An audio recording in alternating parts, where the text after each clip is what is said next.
అనమాట. పెరుగుని గట్టి పెరుగుని ఇలా చిలికేసి ఇలా మజ్జిగలా చేసుకోవాలి. ఒక రోజు పెరిగైనా పర్వాలేదు, కమ్మటి పెరిగైనా పర్వాలేదు. ఒక రోజు పెరుగు అయితే కొంచెం పుల్లగా ఉండి కొంచెం టేస్టీగా ఉంటుంది. సో ఇలా మరుగుతుంది కదండి, ఈ టైంలోనే మనం పోపు వేసేసుకుందాం. ఆవాలు, జీలకర్ర, ఎండుమిరపకాయలు, ఇంకా ఈ వెల్లుల్లిపాయలు అలాంటివి వేయకూడదండి. ఇంగు మాత్రం మంచిగా పోపు వేసుకోండి, చాలా బాగుంటుంది. ఇంగు వేసుకుంటే అస్సలు కాంప్రమైజ్ అవ్వద్దు. ఇంగు దగ్గర ఒక్కసారి అయిపోయిందంటే చాలు. మనకి చూసారు కదా ఎంత మంచిగా వస్తుందో, వాసన సూపర్ ఉంది. ఇలా వేగిపోతే చాలండి.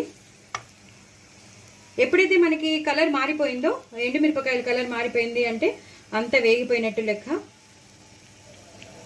సో నేను ఇప్పుడు ఈ పోపుని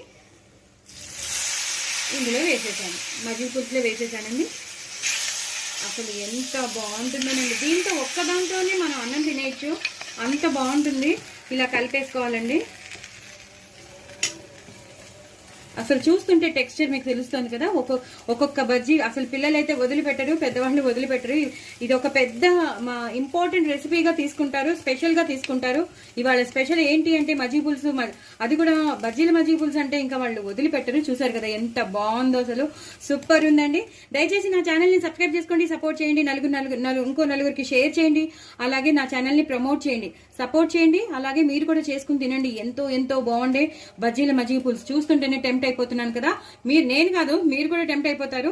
అందుకే చేసుకోండి, చక్కగా ఎంజాయ్ చేయండి, హ్యాపీగా ఉండండి. ఇప్పుడు వచ్చేది సమ్మర్ కాబట్టి ఇలాంటివన్నీ మజ్జిగ పులుసు లాంటివి చేసుకుంటే చలవా. అలాగే పిల్లలు కూడా ఇంట్లో ఉంటారు కాబట్టి చాలా బాగుంటుంది. సో నా ఛానల్ సబ్స్క్రైబ్ చేసుకోవడం అసలు మర్చిపోద్దే. బాయ్ అండి.